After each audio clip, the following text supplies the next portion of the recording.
saya Agatha Mediana, biasa dipanggil Medi, dan saya membantu Badiklat Arebi ya. Hari ini saya akan memandu acara hari ini, yaitu How to be Productive Using Digital Marketing Tools dengan narasumber yang sudah berpengalaman dan kompeten di bidangnya. Oke, tidak menunggu lebih lama lagi, udah penasaran, tadi udah dapat info mengenai digital marketing secara umum, sekarang masuk lebih spesifik bagaimana mengkonversikan inquiry yang kita dapatkan dari aktivitas digital marketing, dan ini akan dibawakan oleh Pak Irfan Arisdana dari 99.co Rumah 123 yang sudah sangat mumpuni di startup dan teknologi. Oke, silahkan Pak Irfan, waktu dan tempat kami persilahkan. Terima kasih Bu Medi. Terima kasih buat DPP Arebi juga yang sudah bikin acara ini, sudah invite untuk semua pihak yang terkait, untuk narasumber. Tadi Pak Rio udah cukup insight-nya, saya rasa udah lengkap semuanya, cuma tinggal nanti prakteknya kayak gimana, mungkin akan saya jelasin sedikit di sesi saya. Dan nanti mungkin dilanjutin lagi sama Pak Daniel ya, untuk yang implementasi yang lebih spesifiknya. Saya share screen dulu. Ya, jadi kalau tadi sesinya dari Pak Haryo sudah dibahas tentang digital marketing ya, lalu setelah itu apa? Beyond digital marketing itu apa? Mungkin kalau buat yang belum kenal, saya juga kenalin diri dulu sendiri. Saya Irfan Arisdana, Executive Director dari, biar singkatnya disebutnya 99 Group. Di dalam 99 Group itu sekarang udah bergabung ada 99 Group, Indonesia dan Singapura, ada rumah123.com, dan juga ada iProperty.com di Singapura. Ya, jadi ada 3 brand yang kita manage saat ini. Saya mulai ya. Ini mungkin udah pada sering lihat yang namanya sales funnel. Kita nggak terlepas dari diagram ini selama kita kerjakan marketing atau sales di bidang properti. Yang simpelnya memang ada beberapa versi, di sini ada 7 funnel, ada 6 funnel, tapi saya ambil yang 3 funnel aja biar gampang. Stage pertama adalah how to generate lead, so lead generation kayak gimana. Yang keduanya adalah lead qualification, atau gimana caranya kita memfilter leads-nya sampai akhirnya nanti jadi benar-benar jadi hot lead. Dan terakhir tentunya gimana mengconvert si hot lead tadi menjadi transaksi atau akhirnya menjadi customer. Ya, ini pasti udah banyak yang tahu mengenai ini. Cuman saya bagi jadi 3 tahapan di sini presentasinya. Kita masuk ke yang pertama, yang tadi sebenarnya sudah dibahas sama Pak Haryo. Ada sekian banyak tools-nya, lalu nanti kalau sudah di-generate mau diapain. Ya, kita masuk ke sesi lead generation. Tentunya di sini ada beberapa macam cara, tapi hari ini kita bahas khusus online lead generation. Toolsnya apa aja untuk online lead generators. Kalau tadi segitu banyak disajikan sama Pak Haryo, mungkin saya di sini mau kategorikan jadi ada 3 aja, 3 kategori. Yang pertama adalah, of course sudah pada tahu, Google ya. Yang kedua adalah social media. Di sini termasuk di dalamnya Messenger itu kadang-kadang dibicarakan masuk ke dalam grupnya social media juga. Dan yang terakhir marketplace. Istilahnya udah nggak asing, pasti udah tahu semua. Cuman kita lihat satu-satu. Nah, slide yang ini mungkin sedikit menjawab ada beberapa pertanyaan kayak tadi saya baca setelah sesinya Pak Haryo. Kalau memang kita mau spend di SEM atau kita build konten, akhirnya bagusin SEO, sebenarnya idealnya tuh kayak gimana sih nantinya? Saya harus terus spending atau saya harus build konten sebanyak mungkin atau kayak gimana? So, jadi di sini saya, mungkin kalau buat yang belum familiar,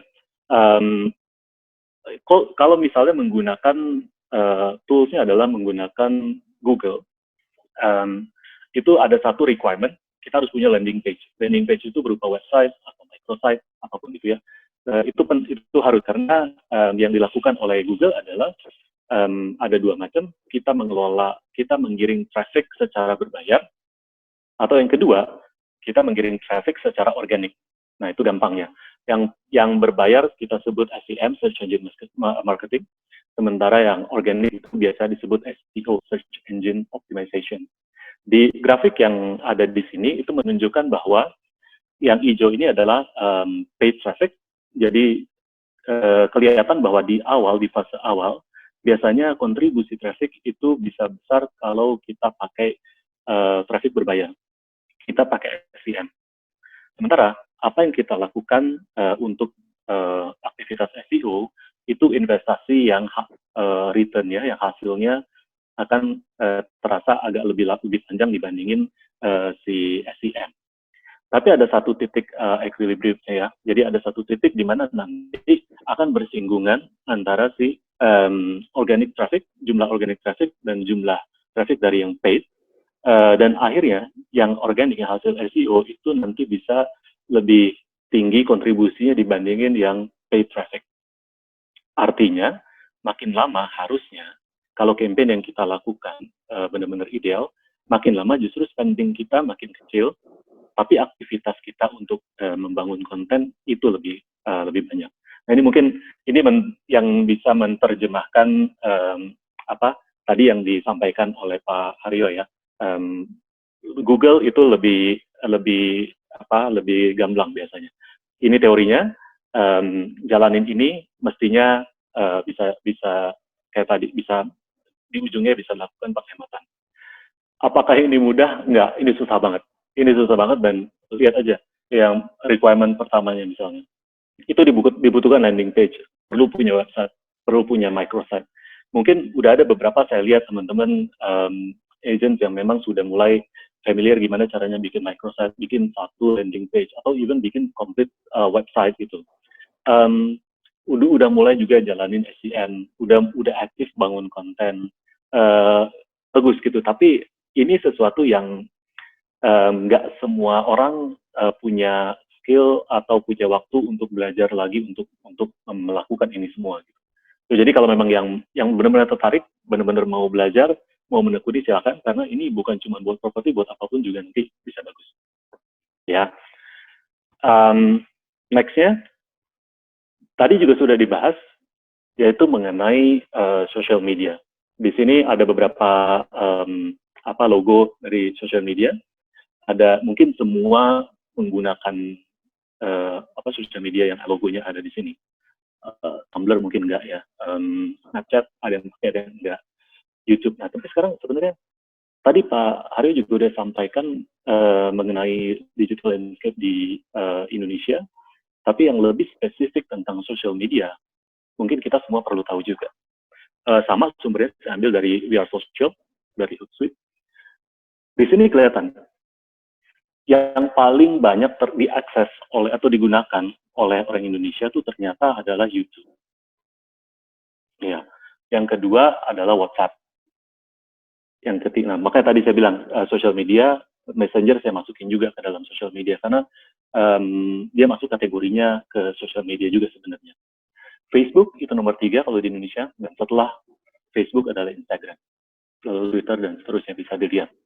Oke, nah artinya apa? Tadi ada pertanyaan juga saya baca sebelum sesi saya dimulai. Jadi gimana kita mau integrasikan semua sosial media kita supaya bisa menghasilkan lead yang optimal gitu ya, menghasilkan inquiry yang banyak. Ya harus kita kuasain semua, mana yang paling relevan, mana yang paling sesuai sama skill kita, sama gaya kita, sama style-nya kita. Silakan aja dilihat. Kalau lihat di sini mestinya udah semua orang harus buru-buru belajar YouTube nih, pada cepat-cepat bikin video.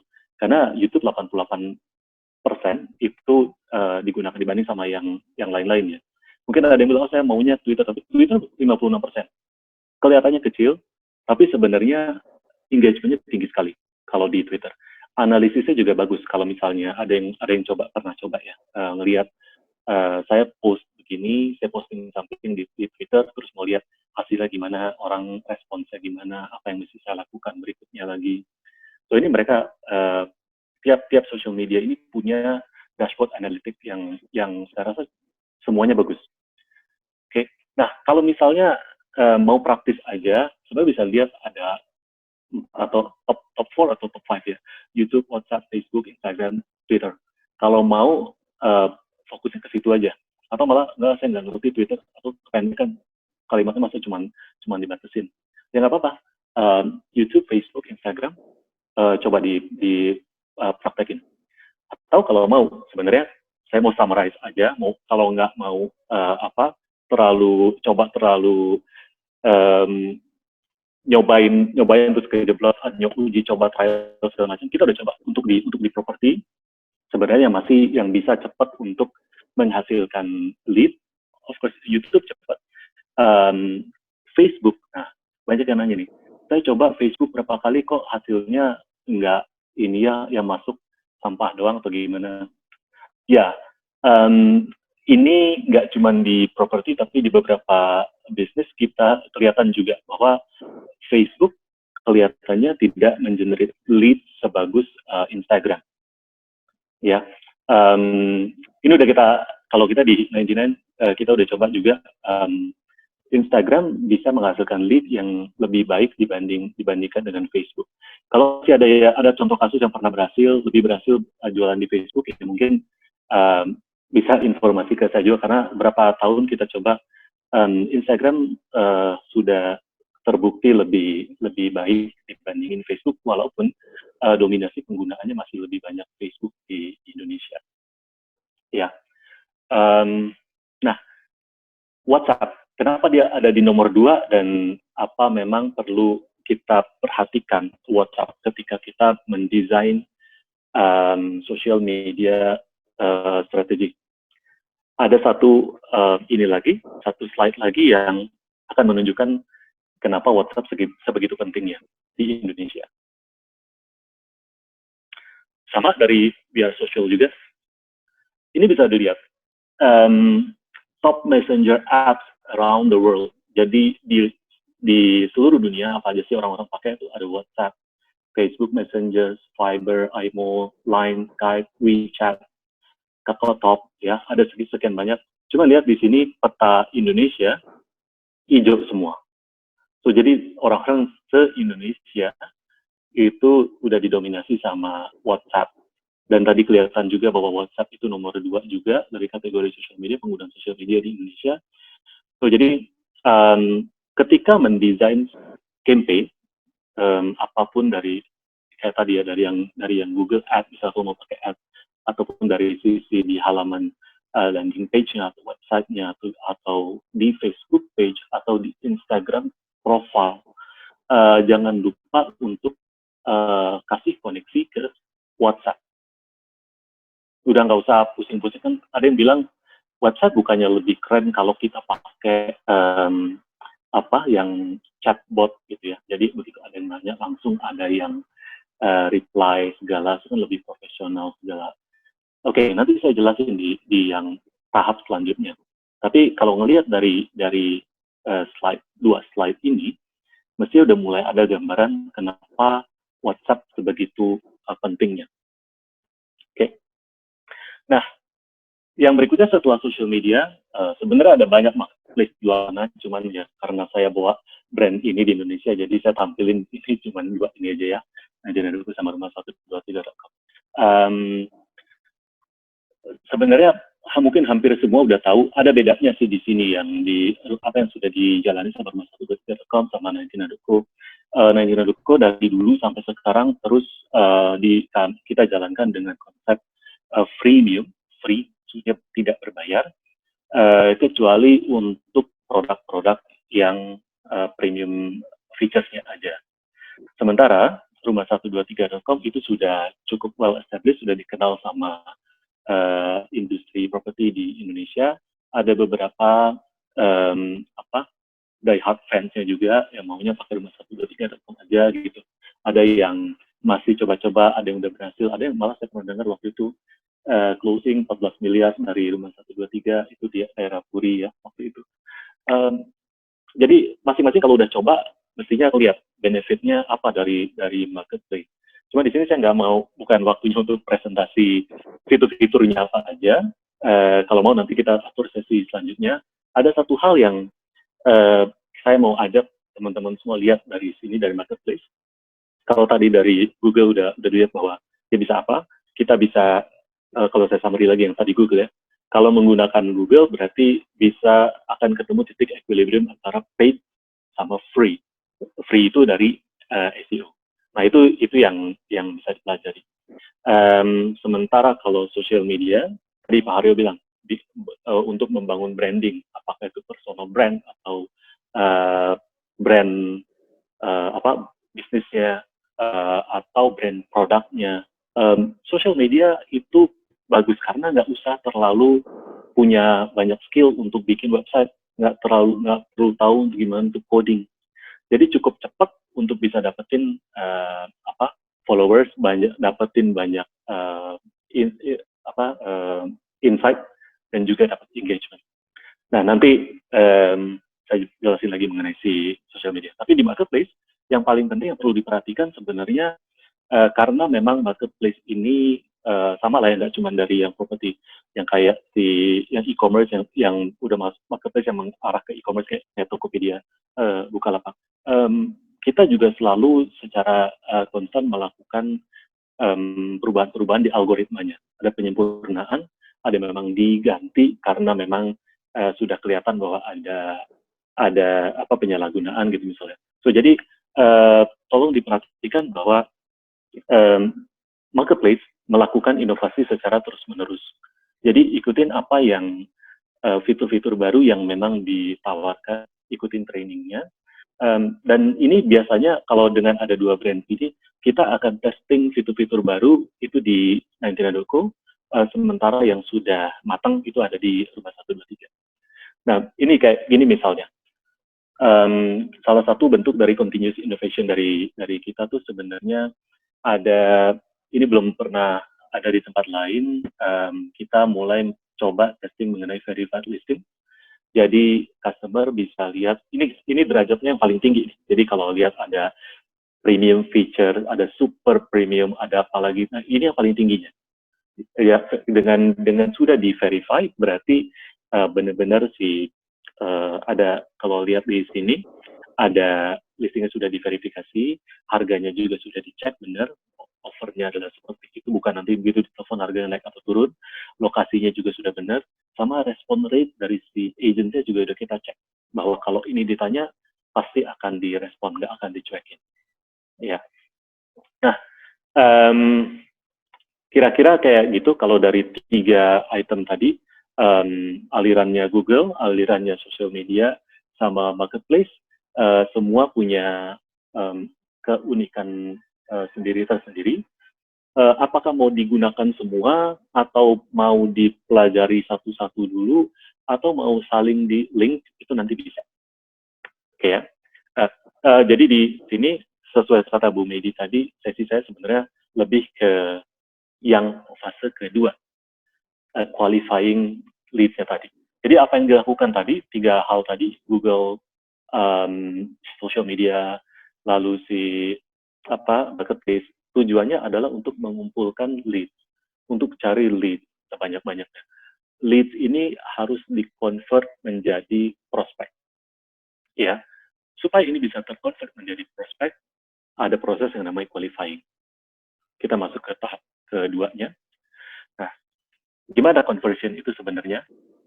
Kayaknya kalau udah bisa SEM, SEO, udah bisa lihat, udah mulai banyak yang call atau WhatsApp atau isi form, lalu udah mulai banyak juga yang DM gitu di Instagramnya gitu, bisa kelihatannya udah excited.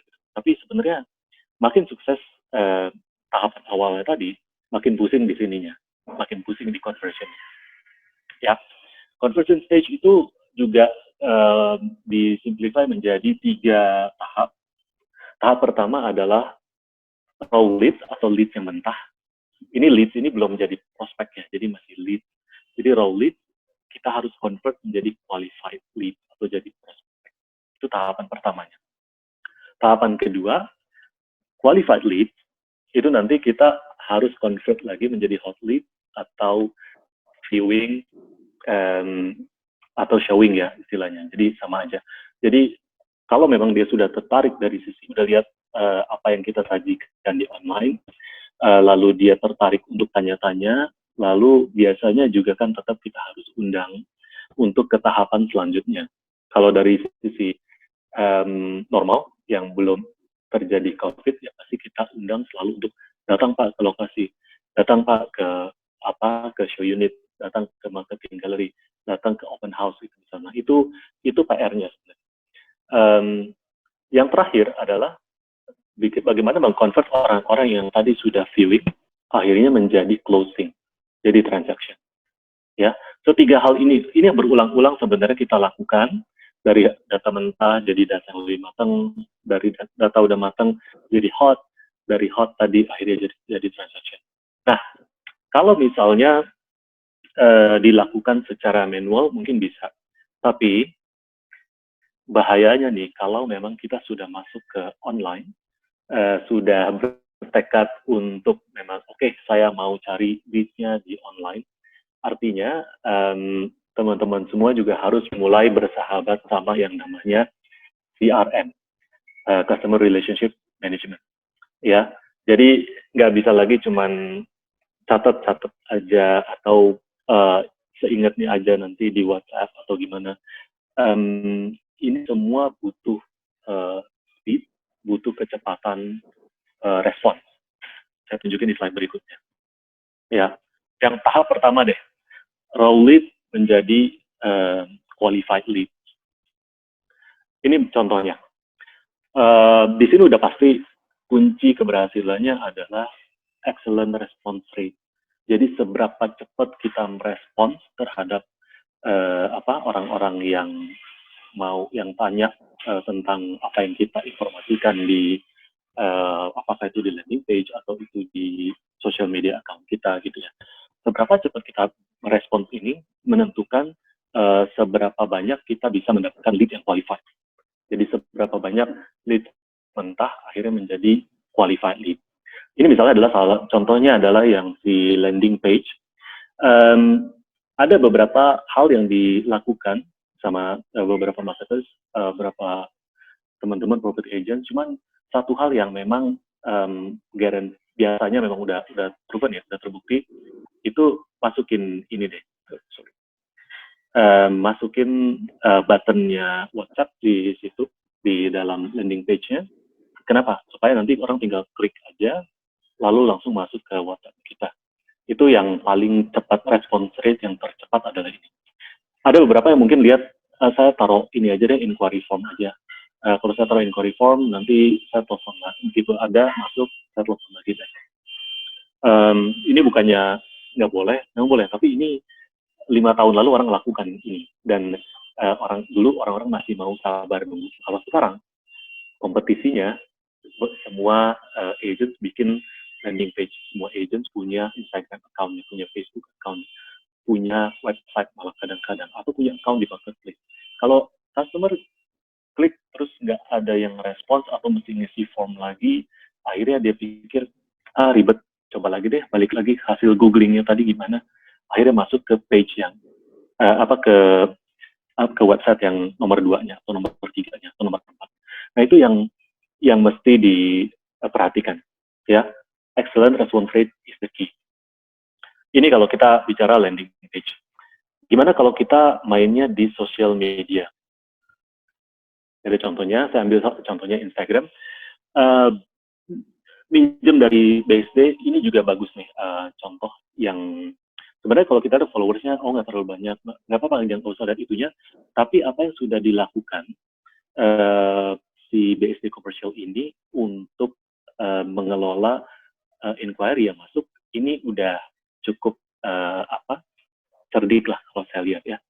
Jadi Instagram itu di bagian, kita tahu bahwa banyak, saya masih suka lihat teman-teman yang kasih link ke WhatsApp-nya atau link ke website-nya atau link ke landing page-nya itu di kolom caption, di bagian caption. Nah itu salah, itu nggak bisa diklik. Kalau di caption nggak bisa diklik. Jadi dia hanya berupa tulisan doang, nggak bisa diklik. Akhirnya orang akan malas, karena saya mesti nyalin lagi link itu ke tempat lain. Nah biasanya kalau menggunakan Instagram, info ke followersnya bahwa kalau memang kita udah bikin satu konten bagus, orang banyak like, terus dia akan lihat, teksnya, kok captionnya, dikasih info di caption bahwa cek link di bio. Nah ini dilakukan oleh si akun ini, Basic Commercial. Dia buat satu di bagian websitenya, di bagian bio-nya itu dimasukin satu link. Ini free, teman-teman silakan nanti lihat, ini free, bukan punya 99, bukan punya rumah 123, silakan aja. Dia kan masukin link ini, sebenarnya nanti dia punya opsi lagi, jadi kayak seperti masuk ke satu website juga sebenarnya. Nah di sini bisa lihat mau masuk ke promonya dia, saat ini ada promo Move In Quickly, mau masuk ke websitenya dia, atau mau langsung WhatsApp. Nah ini bagus. Jadi nggak perlu, atau kalau mau langsung dimasukin link ini adalah link WhatsApp, mungkin udah banyak yang bisa ya pakai WhatsApp Me itu kan, jadi tinggal klik langsung masuk ke WhatsApp kita. Itu boleh, tapi kalau memang produknya banyak, ada beberapa produk unggulan, saya sarankan sih pakai ini dulu. Jadi ada pakai perantaranya dulu sebelum masuk ke tujuannya. Jadi link ini nggak usah bolak-balik dirubah, ininya bisa dirubah. Si landing page-nya ini bisa dirubah. Nah itu yang gimana kita qualifying leads mentah tadi akhirnya menjadi leads yang lebih matang ya, di dua contoh, landing page sama di Instagram. Nah kalau di marketplace gimana? Tiap marketplace kan beda-beda, tapi kalau dilihat sama juga, hampir semua sudah ada fitur gini juga nih, ada fitur chat sama call kan. So, jadi gunakan aja itu fitur yang chat, pastikan chatnya itu, chat WhatsApp-nya terisi nomor yang benar dan juga dijawab. Itu yang paling cepat sih, karena stage ini raw leads menuju qualified, kayak tadi saya bilang, kuncinya adalah excellent response rate. Ya, oke.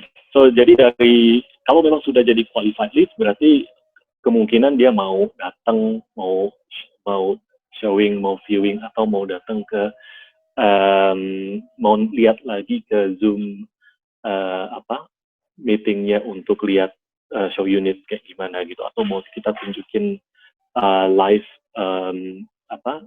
video call gitu, misalnya ketika kita di show unit, customer kita di rumah aja gitu. So itu tahap selanjutnya, tapi ini mentah sampai dia bilang, yes saya mau lihat dong.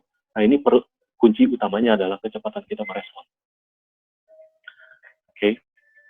Nah tadi saya udah bilang, kalau memang sudah main di online, udah harus siap-siap bahwa data yang diterima itu nggak cuma 1, 2 gitu ya. Apalagi kalau memang akhirnya cemplungin dana juga cukup besar buat buat yang paid advertising-nya. Kalau misalnya kita biasa farming, atau kita cuman kita broadcast di WhatsApp kita, cuman di network kita aja, mungkin kita bisa dapat berapa, satu minggu dapat leads yang qualified sampai 10 gitu mungkin. Tapi begitu kita sudah mulai online, mau nggak mau kita harus mulai perhatikan pipeline management. Ini saya ambil satu dari, ini free juga, ini namanya Trello. Silakan aja nanti dilihat. Trello ini sebenarnya seperti kalau di manufacturing itu seperti Kanban. Jadi kayak ada satu kartu udah selesai, digeser ke kartu selanjutnya untuk tahapan selanjutnya.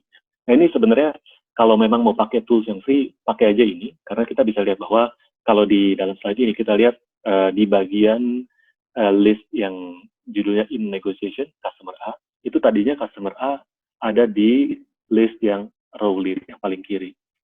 Lalu karena memang dia sudah ada pembicaraan dengan kita, udah telepon segala macam, terus akhirnya dia sudah viewing juga, dan dia udah mulai nawar-nawar. Jadi ini bisa dipindahin aja dari raw lead, pindah ke qualified, pindah ke dia jadi bikin appointment, akhirnya beneran datang, negosiasi, dan akhirnya nanti bisa closing atau malah nggak jadi beli. Ini secara visual enak dilihatnya, dan secara informasi yang semua yang sudah kita bicarakan dengan si customer itu juga bisa kita masukin di dalam card-nya, customer A, customer B, customer C, customer D. Nanti ada sesi terpisah kali ya kalau mau lebih detail. Nah, apakah ini udah yang paling ideal? Tentunya belum, karena ini adalah yang saya kasih tahu tadi dari awal, itu sebenarnya semua yang bisa dilakukan secara free. Bikin landing page, bikin website bisa free. Mungkin cuma beli domainnya aja, atau kalau nggak mau beli domainnya juga masih tetap aja bisa ada yang free. Bikin social media account free. Apakah memang harus langsung bikin yang paid advertising? Nggak harus. Yang penting kontennya rajin dibangun. Cuman ya itu aja tadi. Mungkin feedbacknya nggak secepat kalau cemplungin dana juga buat berbayar, iklan berbayar. Terus kalau misalnya si Trello ini yang free ini belum perfect, kenapa saya belum perfect? Karena kalau dia tidak bisa versi free-nya, nggak bisa kita bikin untuk tarik data misalnya ke Excel atau ke Google Sheet kalau kita mau analisa lebih lanjut mengenai behavior-nya si customer kita, nggak bisa, karena memang dia dibuat sebenarnya buat ini aja, buat manufacturing sebenarnya, buat flow atau buat di timnya engineering. Ini bagus, tapi saya coba praktekin di sales juga. Ini sebenarnya cukup mudah dipelajari, bisa pakai di desktop atau bisa pakai di handphone. Ya, so itu free. Nah, yang idealnya kayak gimana? Terus terang kita juga lagi terus develop sistem CRM yang kita akan segera perkenalkan ke teman-teman semua. Ini udah dites selama hampir 2 tahun, terus coba dibenahi, coba di-improve. Idenya adalah gimana supaya seperti tadi, leads mentah harus segera bisa terproses, dijawab, supaya dia nggak mental, supaya dia nggak jadi sia-sia gitu ya. So, jadi tools yang sudah kita develop, sudah kita coba tes, itu ada fitur yang dimana kalau leads-nya masuk diterima oleh si agent, dia cuma punya waktu 45 detik untuk akses. Kalau lewat dari itu, berarti nanti pindah ke temennya yang lain, ke agent lain yang menggunakan aplikasi ini. So, jadi prinsipnya sebenarnya idenya mirip seperti Gojek atau Grab itu, begitu nanti masuk notifikasi ke handphonenya, terus dia nggak accept, loncat ke driver lain. Nah, sama seperti itu. Lalu dashboardnya kita buat yang simple, supaya dia ketika pagi buka handphone, kalau tadi Pak Aryo bilang pagi-pagi buka handphone, apa dulu yang dilihat, WhatsApp dulu atau Twitter atau Facebook atau apa. Nah, ini kalau nanti kita sih ininya pikirnya ini apps jadi satu aplikasi yang nanti dibuka oleh agent pagi-pagi ketika baru bangun tidur. Oh, saya masih ada berapa prospek lagi yang in progress ya, berapa prospek yang saya harus follow up hari ini. Nah, ini yang yang sebentar lagi kita bisa tunjukin ke teman-teman. Dan juga untuk lihat seberapa sehat pipeline-nya kita, itu juga kita bisa lihat satu persatu. Berapa besar ininya, nilainya berapa besar, kira-kira berapa besar opportunity yang bisa di-close. Itu semua kita nanti akan segera perkenalkan. Ya, tapi tanpa menunggu ini pun nggak usah nunggu, saya rasa, karena banyak sekali tools di luar sana. Salah satunya aja tadi yang si Trello itu free kok. Jadi kalau memang mau mulai converting leads itu sebenarnya yang penting mau lebih rapi, yang mau lebih telaten, mestinya nantinya kita sendiri yang mudah, kita sendiri yang gampang untuk follow up si customer kita. Ya, terakhir ini yang tahapan yang ketiga tadi. Pertama kan tadi dari raw lead, dari mentah menuju sampai dia bisa di-qualify. Yang kedua adalah dari qualified sampai dia akhirnya datang viewing atau jadi hot. Nah, yang terakhir adalah gimana kalau dia udah viewing, sudah ketemu sama kita, gimana dari viewing akhirnya bisa di closing. Nah, teman-teman, saya nggak punya jawaban yang lebih baik dari ini. Ya, jadi di fase ini, viewing menjadi transaction, itu adalah kuncinya adalah ini, high quality service sama professionalism.